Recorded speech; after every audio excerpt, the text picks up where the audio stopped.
Project Hail Mary marks the return of filmmaking duo Lord and Miller to directing, a grand space opera which is wholeheartedly its own thing in a well-trodden genre. It follows schoolteacher Ryland Grace as he wakes up aboard a spaceship headed to a distant star to investigate a mysterious epidemic which has been killing all other stars. As the trailers themselves have spoiled a major part of this movie, I have decided to split this review in two parts. The first half will be even more spoiler-light, and I will be discussing the spoilery inclusion that the trailers heavily marketed in the latter. This is possibly the most gushingly sweet, sentimental film in recent memory. It is painstakingly sincere and optimistic in a way that I couldn't avoid goosebumps and being on the verge of a tear or two. This is the sort of crowd-pleasing, nearly hokey film we need right now. Lord and Miller's hearts are in the right place, clearly visible on their sleeves, and it pays off. The themes may be obvious as a mark on their face, but the emotional connections between the characters make such blatant thematic groundwork not only intentional, but crucial in making a story which is meant to feel fuzzy and warm. I love the dual narratives going on here, as we follow Grace after he wakes up, losing his memory of who he is and slowly piecing together the details of who he used to be before being sent to space. The ongoing narratives, him in space and him on Earth investigating the affliction ailing the sun, portray a narrative which keeps audience investment on the facts and logic side of things at a high. The mystery as to why the schoolteacher is Earth's last hope is an interesting enough hook to get me to pay attention. It's not necessarily needed, the emotional quality is doing most of the heavy lifting, as it should, but it gives the film a rhythm, towing the line between space travel, grounded science, and the interpersonal connections which give meaning to Grace's life. Sandra Hüller is a standout as she was always going to be in the sections on Earth, and her warming to Grace is a fun and engaging part of the story. Ryan Gosling dominates the screen in this film.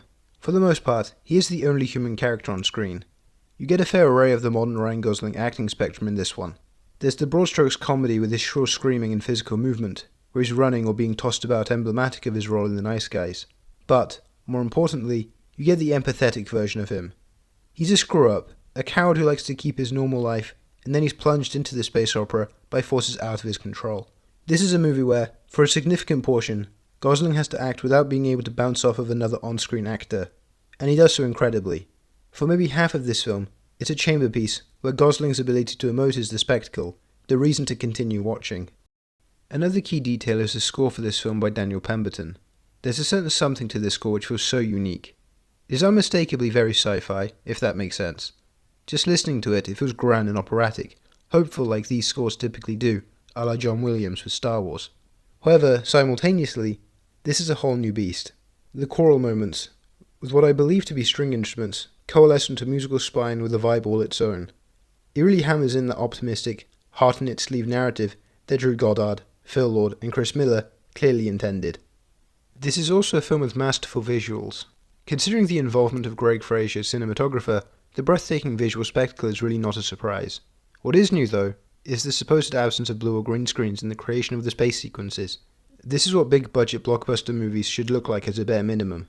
If you're not going to spare any expense, make the movies look as good as Project Hail Mary. There's a grandness to the scope of the lighting and the camera movements, which immersed me into the world that I really needed to believe in for the sake of emotional attachment. And now to pivot into the more spoilery section. Not overt spoilers, mind you, just one detail. Skip to the timecode currently on screen for my final thoughts and star rating. This is an alien movie, and that is where the emotional heart of the film lies.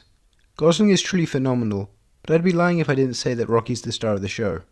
He shows up about a third of the way into the story and, once he does, the buddy comedy dynamic between him and Grace becomes the reason you care so much. My emotional investment skyrocketed upon his introduction. The casting of a smaller name actor like James Ortiz as the voice of Rocky makes him feel like a real character. Doesn't that make sense? Suspension of disbelief is maintained by the lack of famous talent behind the adorable rock creature, making his emotions hit all the harder.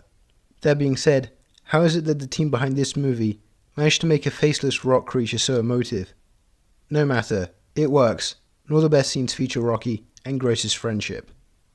As a full film, this is the kind of thing I want to see more of. A movie so unbothered by what may be deemed cool, in favour of being unshakably nice and sentimental, with a full utilisation of the tools that a potential $250 million budget will bring.